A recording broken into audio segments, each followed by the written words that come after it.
Welcome to Life Esteem, a program committed to delivering information to you and your community. Hello and welcome again to Life Esteem. Always great to have you as a viewer to this program. We try to bring you great guests, and today is no exception because we have with us Andy Phillips, who is the founder, CEO of Logos Academy, as well as Angelina, and say your last name, Angelina. Bartorelli. I know I was going to say it wrong, so. But listen, thank you both for coming on and talking about this wonderful school of yours. Tell us all about it. Yeah, Logos Academy has been around for this is our 9th year. We opened our doors in 2016 as a free pre-K. We added a preschool, and then we've been adding grades ever since. Our vision is to be a preschool through 5th grade school at some point. We serve primarily lower income families, focused specifically on Harrisburg, and then we provide a scholarship every student that comes, and tuition is based on household income, number of people in the household. So we're a Christ-centered private school accessible to anyone regardless of household income or faith commitment. Okay. Okay. Now, I asked you earlier prior to get started, how the name come about? So we are affiliated with Logos Academy, which is in York, Pennsylvania. It's been there for about 25 years. It's a K through 12th grade school. When I started the school started working on about 10 years ago, we started as New City School, and then we affiliated with Logos. I've had a long-term relationship with them personally, and share the same mission and vision. So we affiliated by the branding and consultation. And Angelina, your title there at the school? I'm the assistant head of school. Assistant head of school. Yes. All right, fantastic. A young head of school at that. Yes, so. yes. Yes, indeed. And so as the assistant head of the school, what are your responsibilities? What type of things are you involved with and do? Yeah, so at any school, I think some of those responsibilities vary, but we like to talk about the principal and I kind of as a two-headed monster in a nice way. Andy kind of coined that. But she primarily focuses largely on the academics, and I focus largely on the social emotional learning and behavior. So there's crossover in every area, but my background is social work. Okay. And so it's a passion of mine. When I came to Logos, I had heard that they were looking for social workers as teachers, which wasn't true necessarily, but it spoke to the, I think the focus of the school that that we care about the child holistically. And so that's a lot of what you talk about in social work. So it attracted me to that. And since I've been there, that's been a lot of my focus, is to make sure that the students are coming in and they understand the expectations, that we're also trying to help cultivate students of great character, and that they have the behavior that helps them to succeed in their academics. You know, they say that, I would just say kindergarten, preschool to 3rd grade is the most critical years as far as academic success. Yes. Long term. Yep. Tell us why that is. Well, it's important, first of all, the kids learn to read by the time they get into 3rd grade. Right. That's a critical period, so they've got all the building blocks up to that. Our preschool program is designed to get kids ready for school, and then our pre-K is a kindergarten readiness program. Yeah. So we're super thankful for the Joshua Group up on Allison Hill. They were great partners starting, and so they kind of coach us along as we shaped our preschool pre-K, and have been partners ever since. We have a number of students from the Joshua Group that come to us, but those are essential building blocks. I'm not the academic expert, but I do know enough to know that if you don't read by 3rd grade, you're 4 times more likely not to graduate from high school. That's what I've heard. There's all kinds of repercussions that go after that. And where are you all located? We are located right in Midtown Harrisburg, right on Verbeck between 2nd and 3rd Street. We are using the space of Second City Church, who's been our generous host since we started. We've slowly taken over the building. They've been so very gracious. They haven't charged us rent for years. We're just paying rent a little bit now, but we couldn't do it otherwise. They've been a great partner. And many of the initial founders of the school were a part of Second City Church, as well as some community members that initially got it launched. We have no formal affiliation with them, but they've been incredible hosts and a big part of our success. That's where it should be, yeah. Yeah. How important are parents, especially at this age? And I would imagine that you are dealing with parents on a continuous basis. A massive part of, I think, our success is the emphasis on parent partnership. Yeah. So you can't have a student succeed separate from their grown-ups. So when we have families come in, we do a parent partnership interview. And mainly it's, we want to be supportive of the family in every way that we can. But we also are going to have their child sometimes longer than they see the child, depending on your work schedule.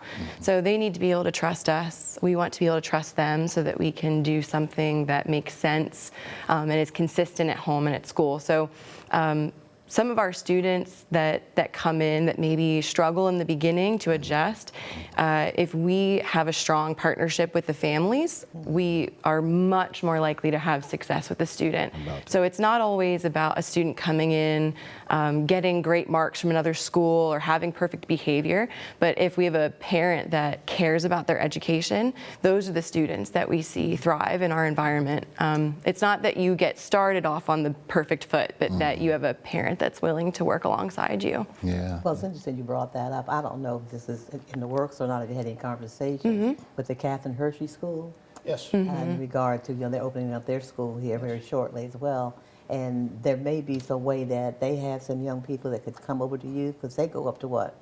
I think they may have a kindergarten program, I'm not 100% sure. Right. They opened, I think, this fall. Yes. We've been in touch with them. Lauren, who you met, Yes. has been in touch with them Right. already to let them know that we're here and we're an option for families that are Yes. looking for an alternative. Yeah, that's what I was thinking. That'd be a nice thing Yeah. there. And they're in Uptown Harrisburg as well. Yes, yes, yeah. Okay. And that's on that question. What about transportation in regard to the families? I mean, not everybody probably lives in Uptown. You probably have some other areas that young people are coming in with their families. Yeah, Harrisburg School District, surrounding Oh, school okay. districts provide transportation, so we have a number of kiddos that come on the bus, a number of families, our parents drop them off. We have a number of students that walk as well. So, Okay. but the school districts, I think if they're within 10 miles, will provide transportation for them. Oh, all right. So that works Okay. out very well. Yeah. One of the things you mentioned is that you're working with low-income families, right, primarily? Primarily. So what are the challenges that a lot of people may not understand that low-income families face, especially trying to raise their children at an early age? What are some of the challenges that you see, Yeah. It's hard to place, everyone's experience is different. Right.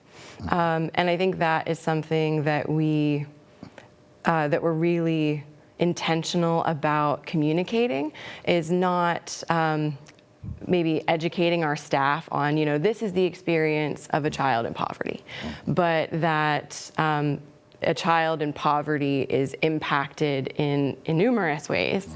And sometimes that means that there's food insecurity. If you're not fed, then you can't focus. You might have emotional irregularity. We see a lot of the impact of poverty on behavior. I think that there can be a lot of frustration. If you have a parent, we have so many hardworking parents that work numerous shifts, and so you might have a child with a bedtime that's not consistent every day, and consistency for a child is so important. Amen. So it's every aspect of the child is impacted, and we see that every day.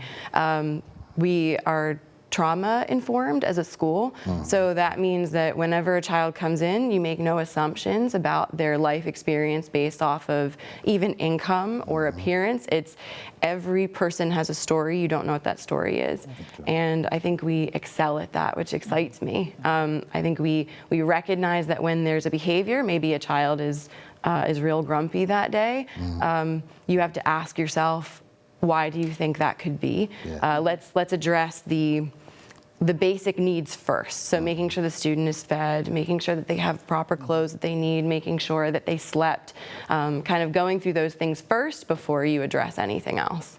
Yeah, good stuff. You know, it's interesting you brought that up because just recently on the news there was a story about a young woman and a police officer helping some families get children coats, you know, hats and gloves and things. And the woman that started this indicated that her son came home and was concerned about one of his classmates was wearing flip-flops or something to school in the winter and didn't have a coat, and she immediately went out and purchased some boots for the child, and it just kind of went from there. But we don't realize how many young people are in need in that way, and what's something we can do to make those type of things available to them.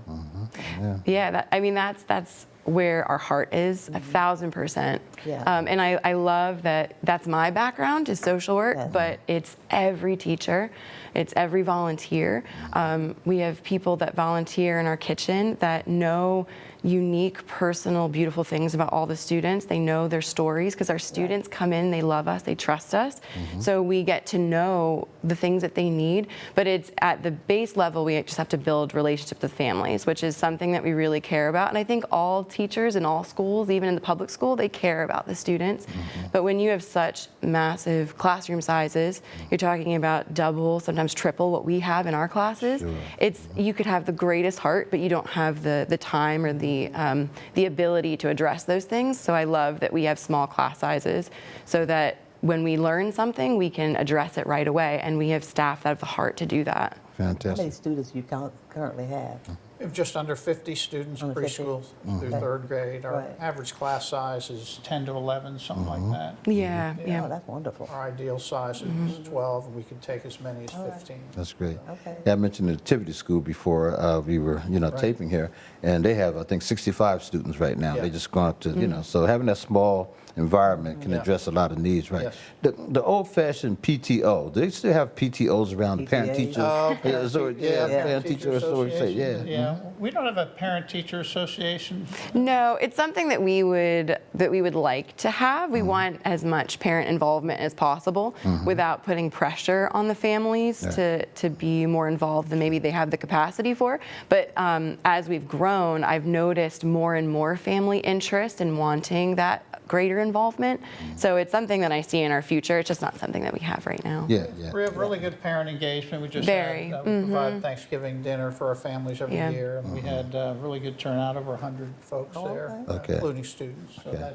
it's always great when you see the majority of the kids have one of their grown-ups show up. That's really It important. is cool, yeah. So, there's people, I'm sure, that are watching the program now and saying, I never heard of Logos Academy. So how do I get my child in there, right? So what is the application process? What do they have to do? It's pretty simple. Do you want to speak to Yeah, that? yeah, I can speak to it. So our application is on our website, so logoshbg.org. Okay. So filling out the application is sort of the first step. Then it triggers in our system. We reach out. We schedule an interview. We schedule a tour, Okay. and then you can come check out the school. If you were even just to call us and set up a tour, we're happy to take people around. And then the process is actually pretty quick. Once you have a tour and we do the assessment, I do some of the assessments, our principal does, we can get students in as little as a week. Okay. It's a quick process because we're a small school. I don't know a lot of schools that can move that quickly. But it's pretty simple. If you get that application in, we're on you pretty quick. Okay. So. Yeah, and I think that a lot of people, when they hear Logos Academy, it sounds like a pretty highfalutin story.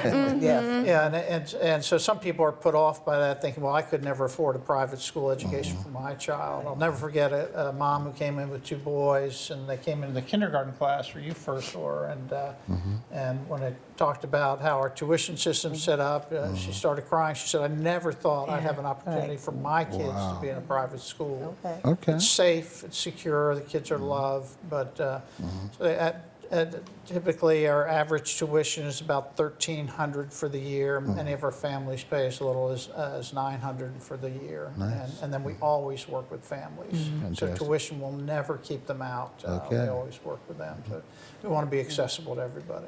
A lot of people may be familiar with the term Logos and think of it as a Christian type, so they might think it's a Christian school, but you accept people regardless of religion, is that Yeah. correct? Yes. Okay. Cal? We've had, I'm sorry. Go ahead. I know, we've had students, a lot of our students come in with no faith background. Right. And we're very clear with families. We've had students that are Muslim. We're very clear that we are a Christian school, but we aren't there to be controversial. We respect the families and their wishes, but they know that we have a Bible curriculum, that we have chapel, and they still choose to send their students to our school, which is really exciting to be able to expose students to Jesus on just a very simple level. But Now, you indicated, Andy, that you hope, as we're moving forth, to expand to 5th grade. Yes, yeah. Okay. What is that process looking like for you? Do you have some thought on it? Yeah, we've that's always been our vision, Yeah. that we'd be a preschool through 5th grade. I think initially when I first, the initial group thought maybe even 8th grade, but we think the initial challenge is 5th grade. We've got the space. We had done an initial launch of 4th and 5th grade. We didn't have many students and Okay. had a difficult time finding teachers. So, but our vision is at some point to bring 4th grade. The important point at this point is to build our current grades and build them a little bit bigger. There tends to be a shift in private schools going from 3rd to 4th, where you see a little bit of a tail off, kids going back to the public school for a lot of different reasons. So we want to make sure that we add 4th grade, that we have not only the staff, but also we've got a good student body and a good support staff to be able to do that so that we can do it well. There's always that concern about the transition from a school like yourselves, a good small environment to hope it. So when your students leave the Logos, where do they generally go? Do they go back into to the regular public schools, other places? What have you tracked them at this point? so I think at this point we are still pretty early in our school development, but students, I think a lot of families do not want to send their students to the public school. So although that does occur, I think part of the trouble is that with transferring students that we have to other private schools is that typically private schools screen out for behaviors and learning disabilities. So we do not screen that out, which makes us unique in the area.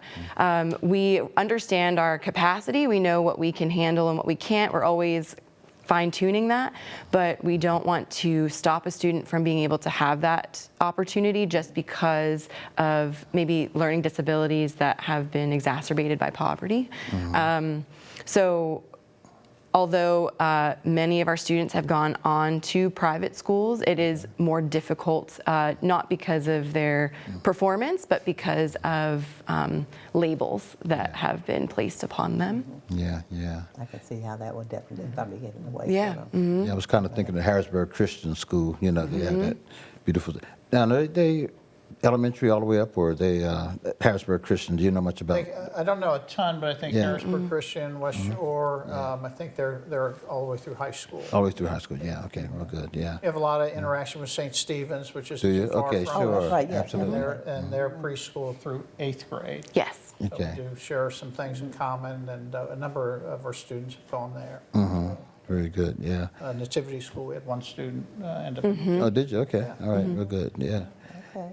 I often wondered, I did work with the United Way for about 10 years, and, we did some things around education and all that.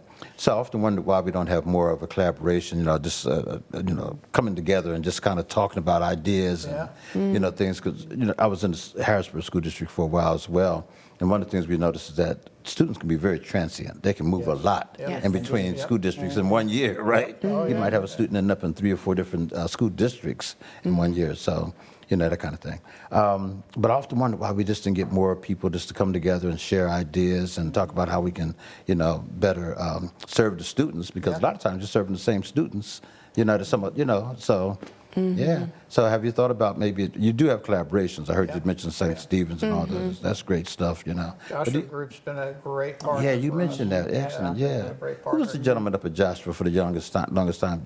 Kirk Hallett was there. He was a great partner initially when I first got involved. Yes. He was a great coach. In fact, we had tried to start the school, or I had tried to start the school as a kindergarten and first grade. Okay. And, but I was new to Harrisburg and trying to raise okay. money, and there's everybody coming into Harrisburg trying to raise money. That's right, that's right. So, and I didn't know a lot about education, and Kirk told me, he said, just start with a free pre-K. Just start with a free pre-K. So I thought, well, he knows what he's doing. So I went to the board and said, hey, we're going to start with a free pre-K. They believed me, and so that's how we started. And so we modeled the Joshua Group's pre-K program, preschool program. So they've been a big support. And they've got a number of ties, been in the community a long time. Long time. Doing a great job. So. But having partner schools like that and being a part of the community, we like to think we've got a great thing going on, but we also know we're not the school for everyone.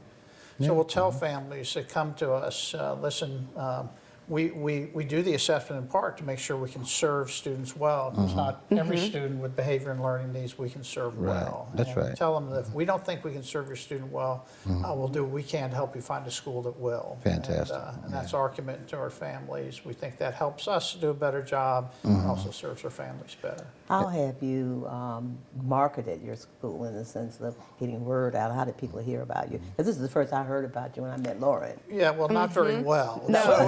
that's part of the problem. I think we've focused so much of our attention on the operations of the school. All of our heart and soul has gone into that, and serving the population that we do. It's not like we're getting a ton of income from tuition, so I think that's where a lot of our efforts have gone. We don't do much for marketing, so it's most of what has brought students to us and resources is word of mouth.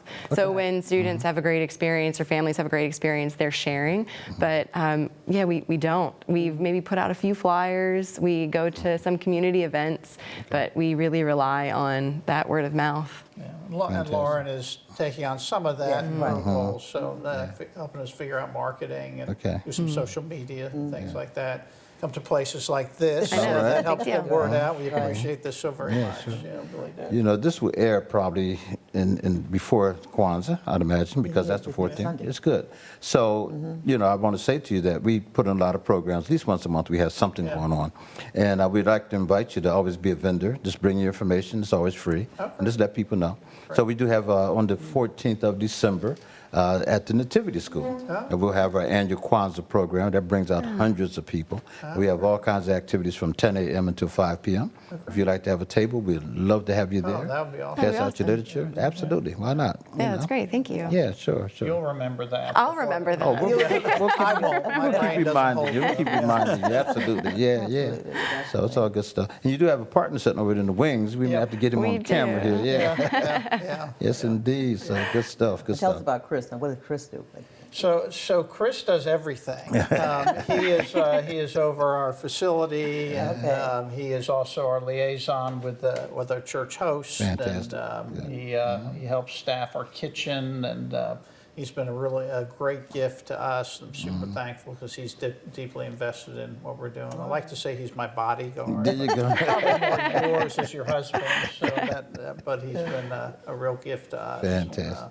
You're really gifted with deeply committed staff. As a small private school, we don't pay well, and they are driven by the mission. And I love that. Our kindergarten teacher went to Logos Academy in York. Oh, okay. So she always wanted to be a kindergarten teacher. Yeah. And joined us and moved right across the alleyway from us. So, Good stuff.